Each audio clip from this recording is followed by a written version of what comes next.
Well, a big focus here on WION is the World Health Organization report on the quality of air, which features 14 Indian cities on top of its list. Kanpur is the most polluted.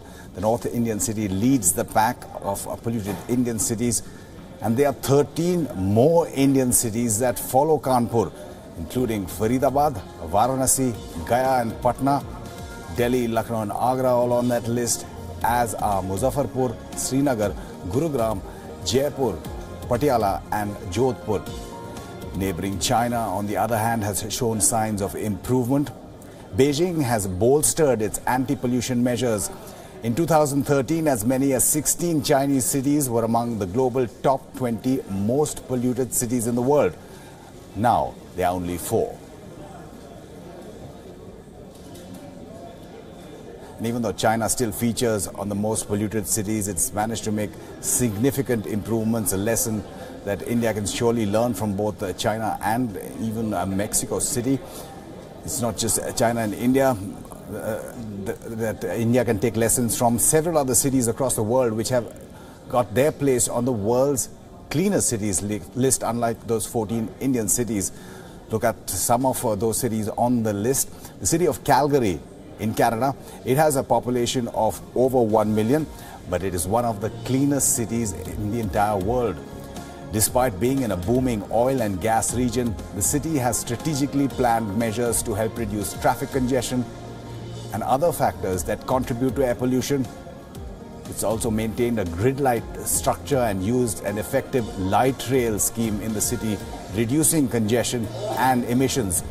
The city has also pioneered garbage transfer stations that sort through the waste and remove all biodegradable and recyclable materials, helping to reduce the need for landfill.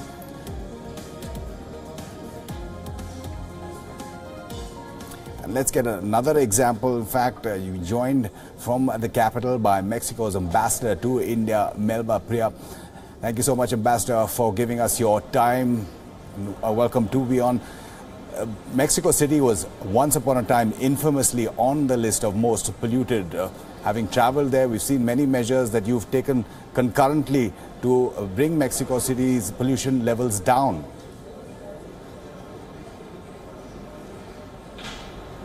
Thank you for having me in your program and allowing me to talk about what we have done for pollution. We are nobody to tell India what to do, but we live in India and we would like to share with India the things that we have done. In 1992, Mexico City was regarded the worst polluted city in the world. So we were not number 1 or 2 or 3, we were number 1. It is very sad to see India in the 14th more polluted cities in the world. India has the technology, the talent, the capacity to make that different. But it is not a one-night stand, so to say. It's a long process to make India have its air better than what we had. It took us 10 years to become one of the top 40, and it has taken us 25 years to be where we are today. Mexico City has characteristics that Delhi doesn't have. We are 2,000 meters above sea level. We are the basin of a valley. But what Mexico City did was reduce almost 8 million tons of pollutants in 4 years. What did we do? We changed the petrol. Delhi has done, and the central government has done a very good job in changing the petrol, but only for Delhi. Although Delhi is maybe the 4th or the 5th most polluted city in India. We need to change petrol all over the country. We also need to change our relation with diesel. So that you have an idea, in Mexico City, 5% of the transportation is done with diesel. In India, 23% of transportation is done with diesel. We changed the standards for everything that had to do with the industry.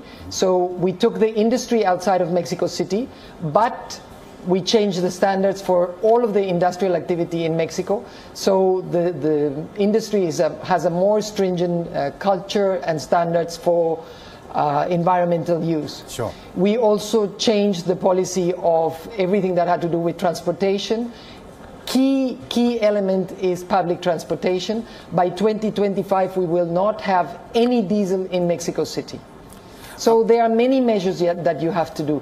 Vehicles have to change. We need newer and better vehicles. We need a policy for vehicle restriction.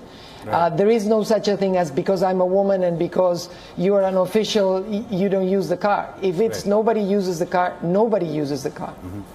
So there are many lessons, as you said, of many cities in the world. Yes, that were taken concurrently. You mentioned that this is not a one-night stand. It's more like a marriage, so as to speak. But when levels are so high, when you're talking about Mexico City being #1 on the list, were there emergency measures at that point of time that were taken when certain barriers were broken in terms of pollution?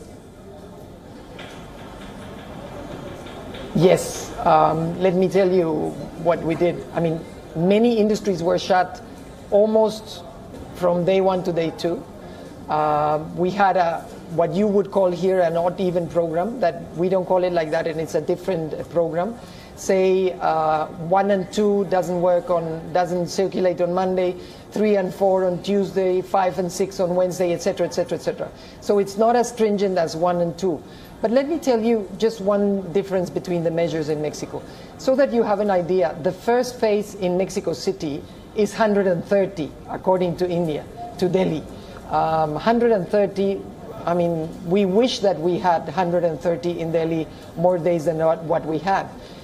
In 2016, we had a crisis, which it took us 14 years to have a crisis that had to do with ozone, and Mexico City mainly paralyzed most of its cars. Everybody in Mexico City stopped using cars and started using public transportation. There were many problems for the city because Mexico City is a 22 million inhabitant city. Like Delhi, it is not only the heart of Mexico City, like the heart of Delhi, but you have the greater Delhi and the greater Mexico City that is part of the city, even if, let's say, geographically or politically, it's not the Mexico City. So you have to have measures that allow us and that need to be done so that the crisis is tackled immediately. Nobody talks about pollution today because we don't have the crisis of the winter. But, you know, firecrackers are used in every wedding. It doesn't matter if it's winter, summer, spring, or what it is. So there are many things that we have to tackle in the crisis of pollution. Because in any given day, Delhi is 300, 400, 250. That is just not good for anybody's health. You read yes. Again, taking up from that last WHO the last thought that you had put forward. So it has been a sustained program. You started off in the 90s, and that degree of pollution control is continuing. It hasn't fallen in any manner, Ambassador. Exactly. It started in the early 90s as a program done by the people of Mexico. It wasn't done by the government. It was an initiative done by citizens of Mexico City that said, enough. It is our children that are being affected by our way of life. And it has taken 25 years, almost 30 years to be how we are today. And many measures have been sustained, and many measures are revised and sort of updated as the needs of the pollution go. Because the reality of living in a city that is in the basin of a valley, 2,000 meters above sea level, is a reality. So the same as Delhi, you live in a plateau surrounded by agricultural land, very close to a desert and very close to the cold winds in the winter. So those things geographically you cannot change. So the measures have to be updated, have to be changed from season to season, but some measures have to be there all the time, and pollution is something that we have to be looking at every day of the year. Again, Ambassador, correct me if I'm wrong, but I did read some reports suggesting that pollution levels have gone up in the greater Mexico City region that you were pointing out about in the last few years. Is that true? And if that is so, why is that? So that India can learn lessons from that.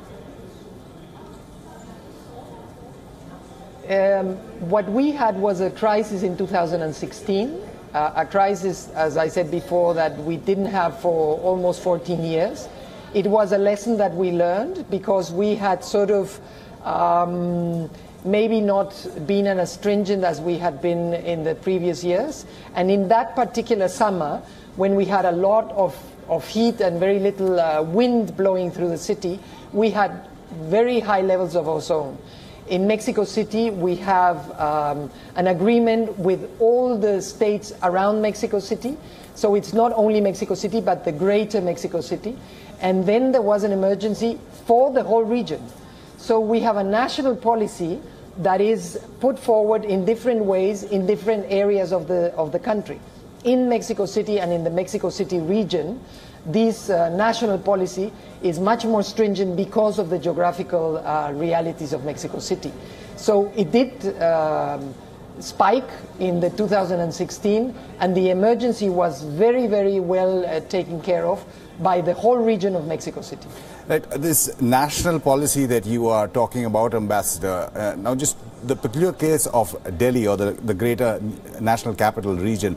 Now, one of the reasons for increased pollution at a certain period is that farmers in surrounding states like Punjab, Haryana and Uttar Pradesh burn what is called their residue before they can plant their next crop. The governments may not be the same in those states. That has been a problem. How did you either enforce or get everybody to agree to this national policy? Do we discuss if the children need or not a vaccination? Health is not a political issue. Health is something that we have to tackle without political differences. If we think that pollution is something that we put forward as a party one or as a party two, we have a problem with that in Mexico. We have kept everything that is related to pollution, everything that is related to health, outside of the Mexican political agenda. Political parties in Mexico are as vocal as they are in India, but the health problems don't affect your party and don't affect my party. There is no such a thing. You and I breathe exactly the same air. You are male, you are Indian, I am female, I am Mexican. Do we have a different air? No, certainly And Delhi not. is only one of 14 cities that have that problem. So health should not be a political issue. Health is health, and we need political, in a way, unity of the federal government, of the local governments, and of the regional representatives of any political party to tackle what has become a very important problem, health problem for our children, for the next generation, and for ourselves. Let me just go very shortly to data that was put forward today by WHO. In the Americas, whatever you understand from the Americas, you know, from the Arctic to the Patagonia, we lose approximately 300,000 people to pollution every year. In South and Southeast Asia, you lose 2 billion people for pollution every year. That is a very big number of people that we are losing to pollution every year. And I understand that we are many people in the world, but in growing economies, you cannot lose people to a malady that you can do things to repair. And air pollution is one of them. And which is in large part is man-made in itself, this problem. So like you're pointing out now and earlier, this change in policy is not just changing political mindsets, which is one issue, it's also changing individual mindsets and community mindsets. Let me tell you something that was very interesting for me to see in Delhi. One day, whoever party it was decided that every auto rickshaw in Delhi was going to be from diesel moved to CNG. Big uproar. Nobody protested.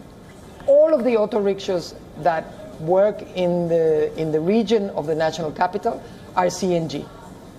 So what's the problem with the cars? because it is somebody else's problem, then it can be changed. But my lifestyle has to change too. My children and your children breathe the same air. Another thing that I would like to stress. India is one of the biggest exporters of cars in the world. We import from you 1.5 million cars a year. But we have a standard that every car that circulates in Mexico, it doesn't matter where it's made, needs a catalytic converter of certain capacity and of certain quality. So India is capable of doing catalytic converters that export cars to Norway, to Mexico, to Nigeria, to Australia, you name it. You are capable of doing it. Why aren't those same catalytic converters being installed in the same car that I buy in Mexico, made in India, but not in India with the same car made in India? Do my children have a right to a better quality of air than your children have? You have the capacity. You have the technology. You are doing first-class vehicles. Why are we not using them here?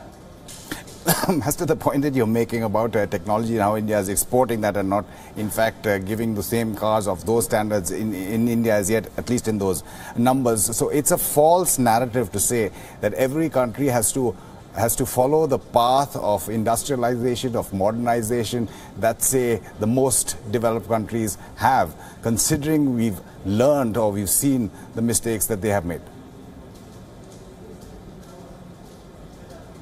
But you are industrialized enough to produce first-class cars. Why are you not using your same cars that you're exporting for the benefit of your citizens? I am also an Indian citizen in a way. It doesn't matter where I was born. Absolutely. If I buy a Vento in India, I cannot take it to Mexico. Because the Vento I buy in India, made in India, has not the same standards that the Vento that I buy in Mexico.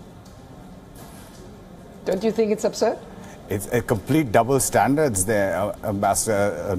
Extremely valuable piece of information that you're giving all our viewers there, and hopefully somebody in power will notice that, and the people on the ground will also take the power into their own hands. If you can produce cars, for example, that have certain standards and are exported, why can't you do that back home?